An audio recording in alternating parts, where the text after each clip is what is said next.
What is up, y'all, and welcome to the Three Wiggle Golf Show, where we talk shop, always go for it in two, and never, ever three putt first. Thank you guys, as always, for tuning into the show and hanging out, man. The American Express, Scottie Scheffler, Blades Brown. It was just kind of one of those awesome events in golf where you don't ever get to see. An 18-year-old kid teed up against the number one player in the world for a legitimate chance to win the golf tournament. It was really cool, man. But, in this episode, we're certainly going to talk about that. We're going to talk about the stadium course, there in La Quinta. We're going to talk about a little three-wiggle wisdom, some tips and tricks for you guys to implement into your own game. And so without further ado, let's just dive right in. So the American Express at the stadium course, every year routinely this course is it gives up a lot of birdies. There's really no major defense to it. The fairways are pretty wide, the greens. I can't speak for it, but I can certainly I can reiterate what I've heard many tour players say for decades now, which is they're some of the best surfaces on tour to play on. And so, when you're playing on really great greens where you know that the rolls are going to be true and consistent, you can hit really committed putts all day long, and you're going to see a lot of those go in. So, I like that, to be honest. I mean, I do like, some tournaments where, you have, 20 plus under, winning the golf tournament. I think that's really exciting. Fans definitely want to see birdies, which is fine. But I prefer that winning score to be between that 10 and 15 under number. I think that's, I just think it's more entertaining just from the fact that you see guys have to deal with more adversity and struggle on the golf course. There was, I didn't look at the exact figure, but I bet out of all the, every golfer that teed it up this week, all four rounds, I bet there was less than 25 double bogeys. You could fact check me on that, and maybe I'll look at it after this episode and before I publish it and put that on a comment. For that, we'll see how off I am or how on I am in regards to the double bogey number. But, it's good. It's good to see the guys go low, and especially in one of the early events of the year, the calendar year. I think that's good for guys to be able to go out there and know that they can kind of really swing freely without, tons of repercussions coming from, a bad swing here or there. But other than that, it's a great golf tournament. And we'll see next year if Scottie wants to take it back and hopefully, go after that tournament scoring record. He was right there until the 17th swing, which we'll touch on that here in a little bit. But okay, so that's basically the cap on the golf course. Jason Day, I want to touch on him, man. Jason Day really put a great round together today, 8 under, tied for the low round of the day. I mean, Scottie just wasn't going to lose the golf tournament. I mean, he's on another planet when it comes to his skill level right now. So, even if Jason would have shot 10 under or 11 under, he still would have lost. But it's really good to see Jason Day playing well. He's such a fan favorite. He's definitely one of my favorite guys to watch. He's got an incredible short game. I just love his golf swing, and that 2015 season. I want to see Jason, reproduce another one of those seasons. But based on the way he played the latter part of last year and how he's kicking it off this year, man, I feel like J-Day might sneak in a win or two. We don't know.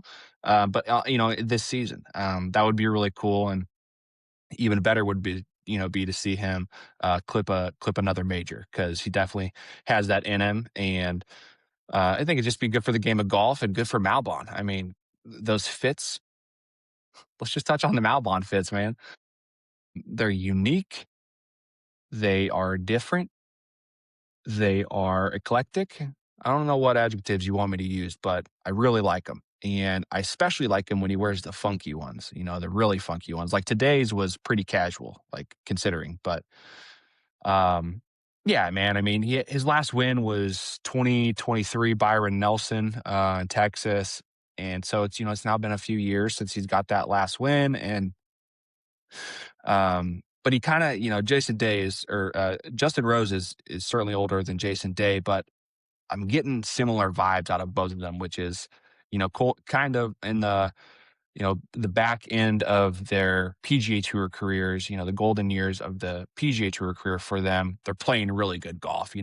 Justin had what? I mean, he missed the cut this week, but he had multiple great finishes last year. I mean, just just an all around great player still, and Jason Day is no different, in in my opinion.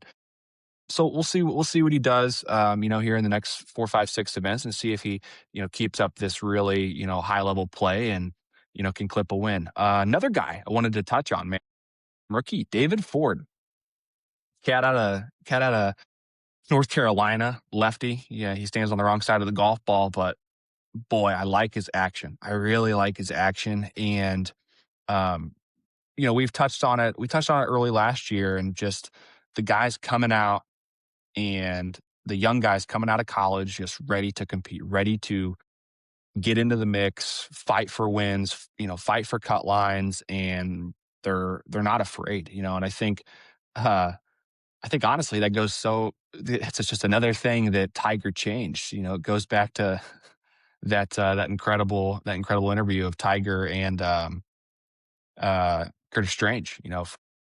Gosh knows whenever that was. That was probably 96, 97, something like that.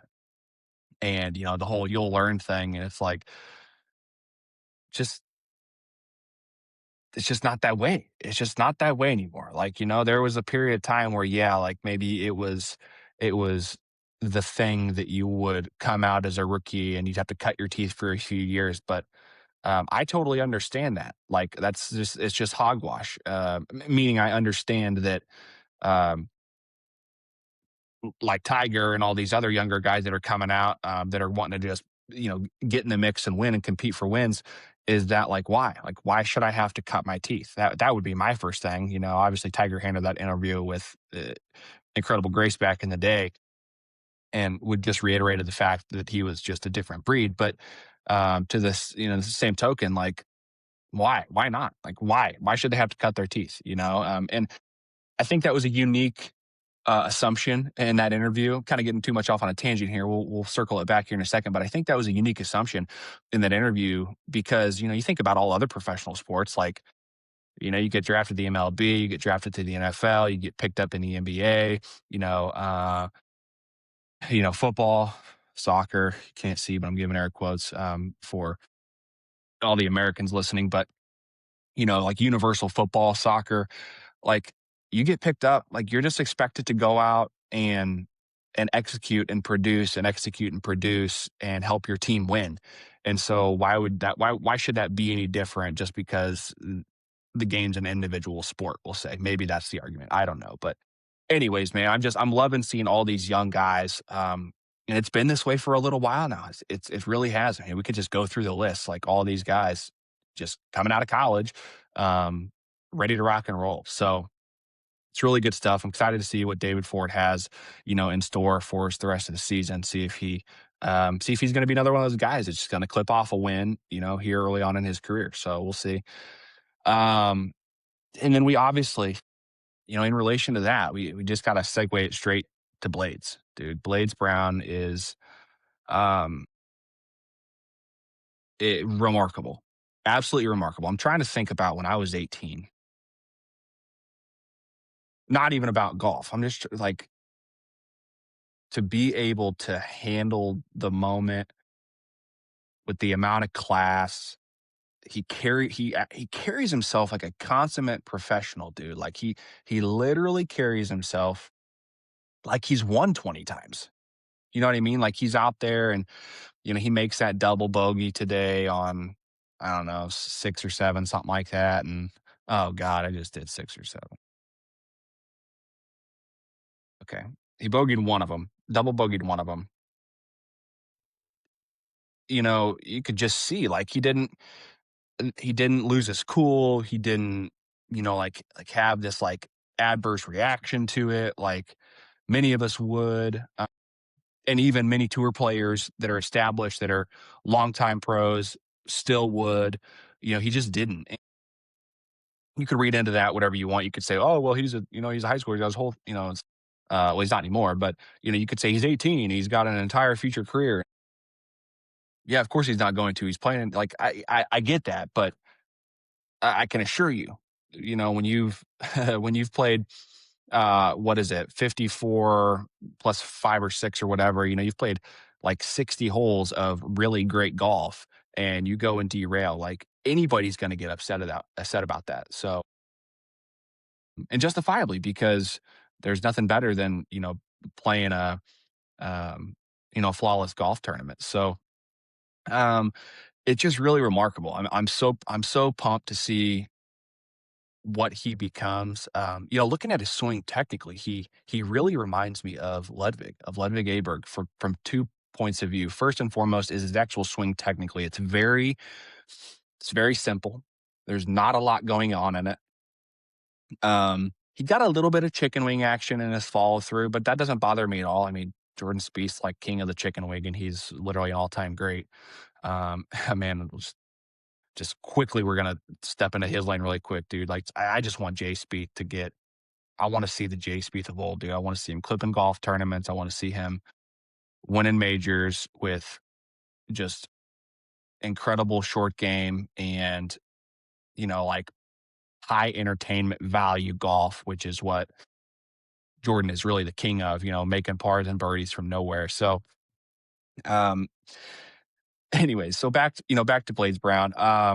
He's got this really simple, highly repeatable golf swing, and that's why you can see, the level of play that he's able to produce. I mean, obviously he comes from good stock, but um, dude, I mean, the kid's 18. He can't even buy a beer for 3 more years. You know what I mean? So it's just it's just it's just a lot of fun, man. It is just a lot of fun to watch him play on the PGA Tour.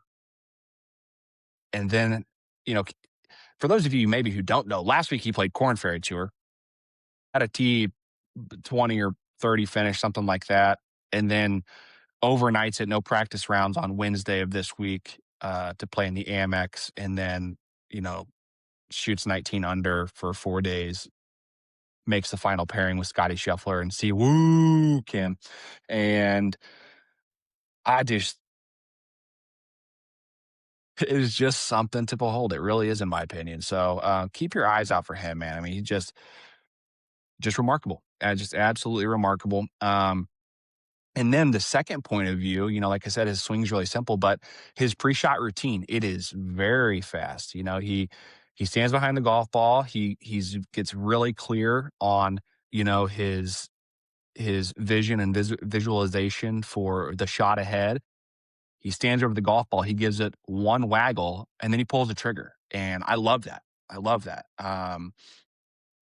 There's no second guessing. There's no, you know, uh, overthinking going on. I mean, he's committed before he gets to the golf ball, and when he gets to the golf ball, it's just a matter of like, quickly getting that alignment set up exactly how he wants, gets his grip on the club, gives it one waggle, and then lets it rip. And I just, for anybody listening who maybe is, maybe you feel like you stand too long over the golf ball, or maybe you just feel like you have a hard time with indecision. Well, that's a great takeaway for you then, is like, speed it up.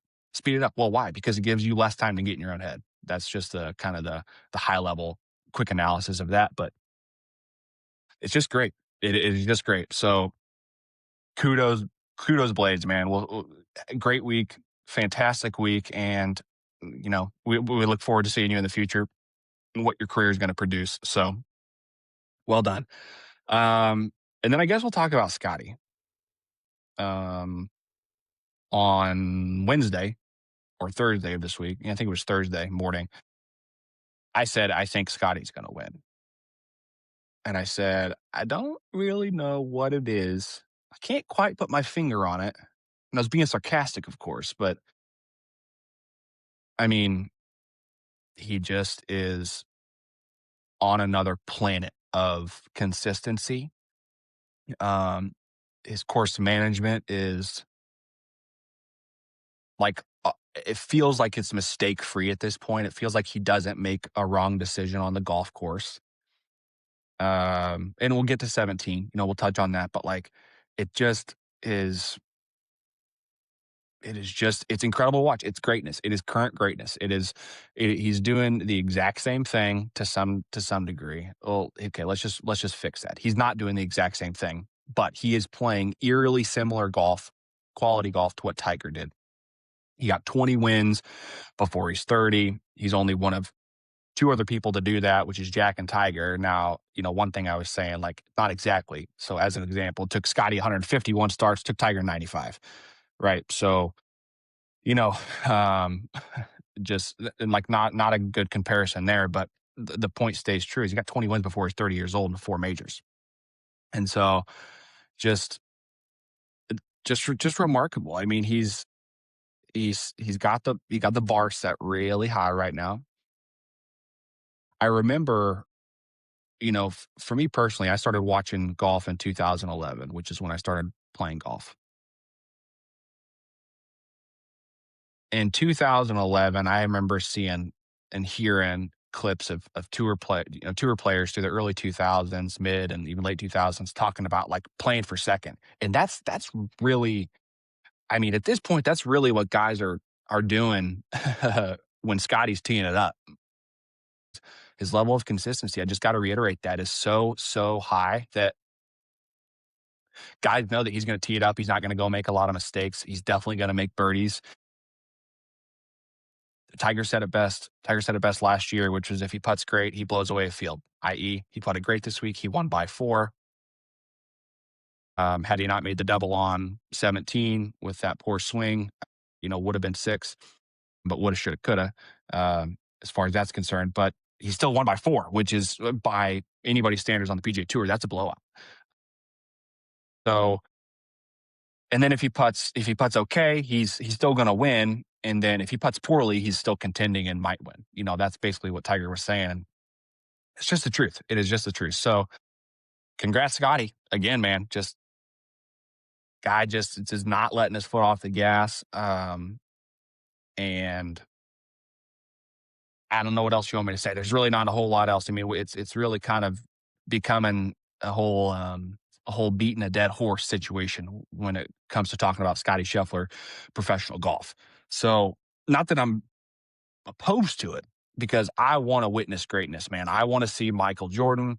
I want to see Tiger Woods. I want to see Roger Federer. I want to see Tom Brady. I want to see greatness produce and shine. And that's what Scotty's doing. So I want to see him keep dominating. I want to see him get to 40 wins by the time he's 35, 36, and get to 10 majors. And so that way, that whole Tiger comparison conversation is actually, a realistic one. Because at this point in time, like I said, he's playing great golf, but longevity plays a massive component when it comes to the greatness conversations. We could equate that really quickly to football. Pat Mahomes, like, the guy's got three Super Bowls, and everybody after the second one was like, oh, he's Tom Brady. And it's like, that's just utter bullshit. Like, that is so hogwash. The guy's playing really good football. Don't get me wrong. He's turned around Chiefs Kingdom. But he's got to do a lot of things right for a long time and go injury free for a good period of that to be able to be in the conversation with Tom Brady. And I think everybody knows now that that's just not the case, right? They're not in the same conversation. And in my opinion, Scotty and Tiger are not in the same conversation, despite him playing really good golf, at an incredibly high level, with that level of consistency over the last 4 years. So I still stand by that. But so that's where we're gonna leave it, man. And then, well, really quick, I want to touch on 17 because I have a theory. Um, and again, I don't. I'm just spewing shit. So let's just set the precedence there. But why did he hit that ball in the water? Because he has 40 feet of green left to work with. His distance control is better than anybody's. And so my first thought when I saw that go in was he knew the course record, or he knew the tournament record was around the corner if he makes another birdie, you know. Um, that was my only thought is, but then when I think about that, I would go, well, if I'm Scottie Scheffler, I'm the best player in the world. I'm not thinking about that. All I'm thinking about is what I'm visualizing on the tee box and executing that swing. And so what I really think happened is Scottie just put a poor swing on it, man, and unfortunately did it on a hole on an island green hole. So I think that's really what happened. But um, I don't know. Maybe he had a little bit of that tournament record thought going through his head. Um, let's see. Okay, so we're gonna segue that, uh, and that's not really a segue, but we're gonna talk now some three wiggle wisdom, and what we're gonna talk about is swing thoughts.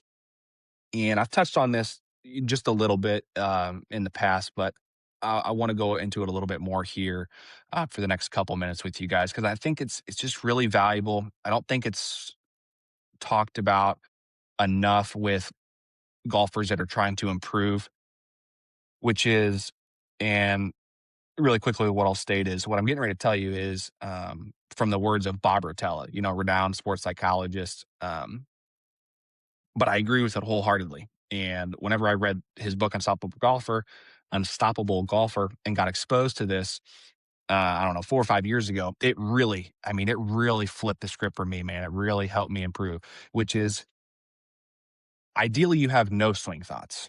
Okay. And we'll get into that in a second. Ideally, you have no swing thoughts. However, if you are somebody who is handcuffed to the idea of swing thoughts, then you can have one, and that's it. And it should be one per category, meaning you can have one swing thought for a driver. You can have one swing thought, for your irons and wedges. You can have one swing thought, for your putter, if you will. But again, I really would advocate that you get it into your head and train yourself to have no swing thoughts. Okay. Well, why can't you have more than one? Well, it's pretty simple because you can't focus on two things at once. Okay. The amount of times I've stood on the tee box playing with amateurs that they'll say things out loud. They'll literally say multiple swing thoughts out loud as they're standing over the golf ball, and then they'll hit a horrible shot, and they wonder why. Well, the answer is because you weren't committed, you weren't decisive. Okay, so that's the first thing. The second thing that can come into that is, well, what else are you? What else could you be thinking about? Um, that could lend this next swing to be awful, which is not just multiple swing thoughts. Maybe you're wrapped up in the previous hole, right? You took a bogey, or maybe you birdied. Maybe you birdied. That's definitely happened to me. Yeah, I'll make a birdie, or maybe I'll even make an eagle, and then I'll have a horrible next hole. Like that is certainly happened to me because I didn't get present. We'll get into that here in a second. But you got to keep your mind totally focused on the task at hand. Okay. And so you can't focus on multiple things at once. That's your takeaway right there. So if you have to have a swing thought, you can have one. Okay. Um, I don't know what that is for you. You have to decide that, for yourself. And, if you have a swing coach, like with your swing coach, what that looks like. Um, and it could change, it could change over time. Um, and I do want to elaborate, when you're working with your technique on the range, that's the appropriate place to work on multiple things, albeit you're still working on one thing at a time. But there's a lot of stuff going on in a golf swing, and so when you're trying to make changes, you do have to change multiple things, and so the range is the place to do that, never on the golf course. Okay, so that's kind of where I'll end with that. But why am I such an advocate, and why is Bob Rotella such an advocate of none? Because when you don't have your hands cuffed to a swing thought, it allows you to get like uber present in the moment, focused on your visualization of what you're seeing and the hole out in front of you and what you're trying to execute. And you get locked in on that. And then you put a swing on the golf ball to produce that vision. Okay. And it's it's crucial to stay fixated on that, both when you're standing behind the golf ball, right? You put your tee in the ground, you take a couple steps back, you take a practice swing or two, and you're always looking out there. You're always looking at that right edge of the left bunker that you're wanting to hit it at, and it's going to fade over. Or it's, the tree in the far distance that you're not going to get to, but that's your target, and you want to hit one right in line with that target. Um, you've you've really got to make sure you're implementing this into your game. I cannot stress it enough. And you want to make sure you're doing this when you go to stand over the golf ball. Okay. It's easy, especially when you have a lot of swing thoughts and junk going on in your head, to stand over the golf ball. And then you just keep staring down at the ball, and you make these waggles, and you keep staring down at the ball. Well, why are you staring out there? You need to be taking a waggle, and you need to be looking out at your target. Take a waggle, looking out at your target.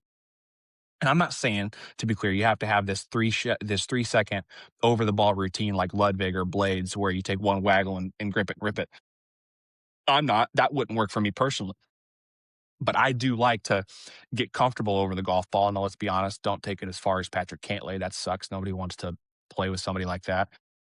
But all I'm really getting to here is, even when you get over the golf ball, keep your focus on your target and that visualization that you created behind the golf ball out there. Keep it out there, because I promise you, if you can really implement this and train yourself to play golf in this manner, I promise you, you will start producing better golf shots, and you'll start producing better scores. Okay. That is just a fact. And if you don't agree with that, then I just really implore you to try it. Just try it and see what happens. And if it absolutely doesn't, then we'll wait and see what it is that you do that does produce good golf. Because if it's not getting locked in and uber present, which, by the way, right, is they get present, they get locked in present, and they stay there. So, guys, that's all I got. That's all I got today. Like I said, you can have a swing thought. I really encourage you to have none, but if you got to have swing thoughts, then you can have one. But really, if you want to get to the next level, if you want to really get to the point, um,